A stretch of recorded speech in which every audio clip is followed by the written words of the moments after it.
Oh, hang on. Wait a minute. Oh, I've even got music. By the powers of Grayskull. So, Grego's here again. Well, there's a bit of mowing going on next door. Oh, I'm supposed to turn that. Is it flickering? No, it's actually all right. When you take photos, it doesn't like the Europhoto like that. So, let's talk. We're talking about bodywork here on Elvis, of course. Elvis. Oh, I'm going to turn these lights off. Hang on. Pain in the butt. Right, yeah. So, I want to talk. It's an overused term. I've heard it used for everything from travel luggage, underwear, kitchen utensils. But I want to talk to you about a game changer. That's the word, the overused word. I'm not sure what game they're talking about when they're talking about comfortable underwear. It's supposed to be a game changer. But what I'm talking about is perfecting the finish on these cars, getting them as flat and smooth as possible. Now, I've gotten some pretty bloody nice results out of my old blocks, but I've just noticed since purchasing these new ones that it's like brought it up a notch. It will bring the quality of the jobs up a notch. Now, mind you, not every job is going. I won't be using these blocks on every job, because it's two things with these blocks. It is harder work, like it's slower. You spend more time on it, and yeah, it is more work physically because it takes longer. I guess that's the whole thing. But what I'm getting at here is, like you can even see this guard here, for instance, as an example. This guard was body worked previously, like months ago, and it was put in epoxy.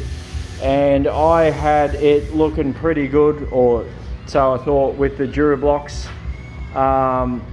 and Durablocks and DA I used, and had it pretty good. But I thought, no, I'm going to use my new big kids blocks here. These are made out of acrylic, as you can see. It's got a couple of knobs glued on there, but you can see this flex here. That's the key. So hard surface, no Velcro there. This uses the glue on paper, that stuff. So and the flexing is the key for these beetle guards. So what you're getting is a hard level surface.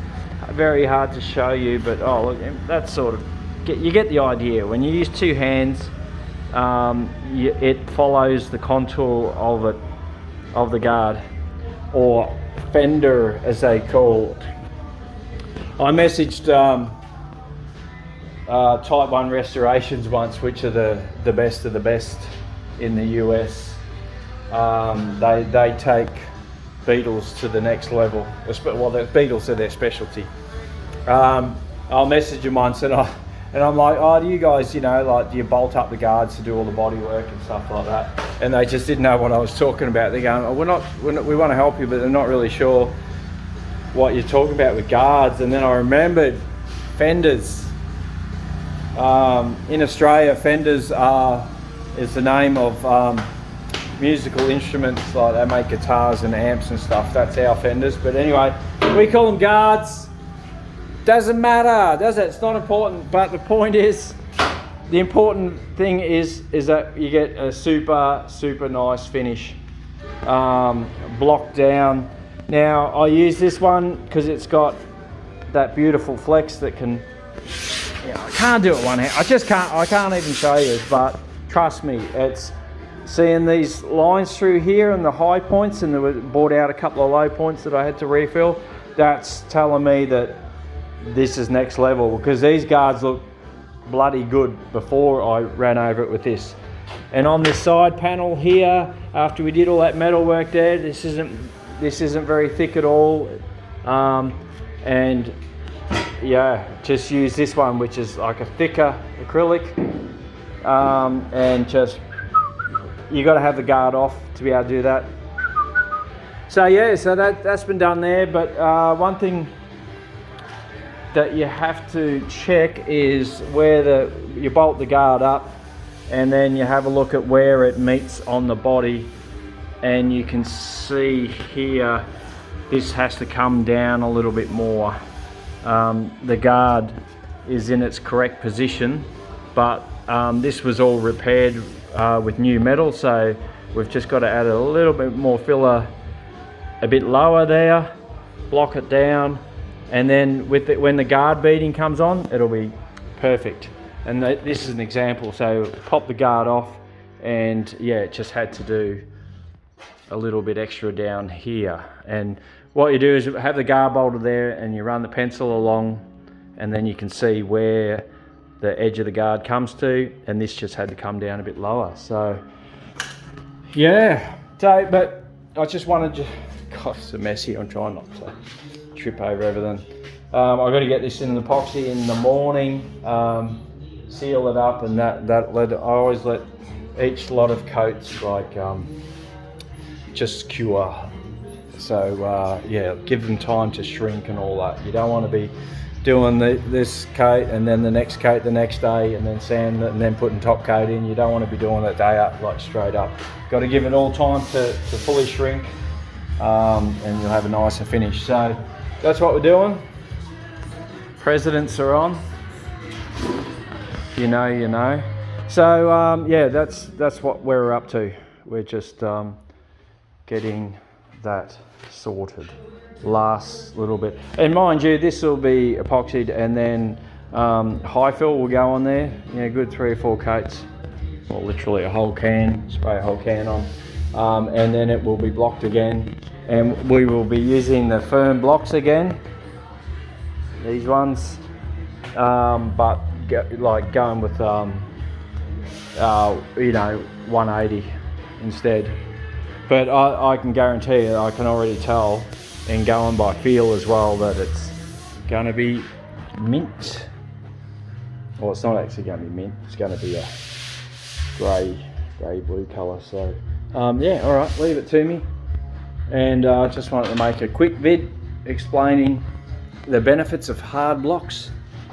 If this is a job you just wanted to,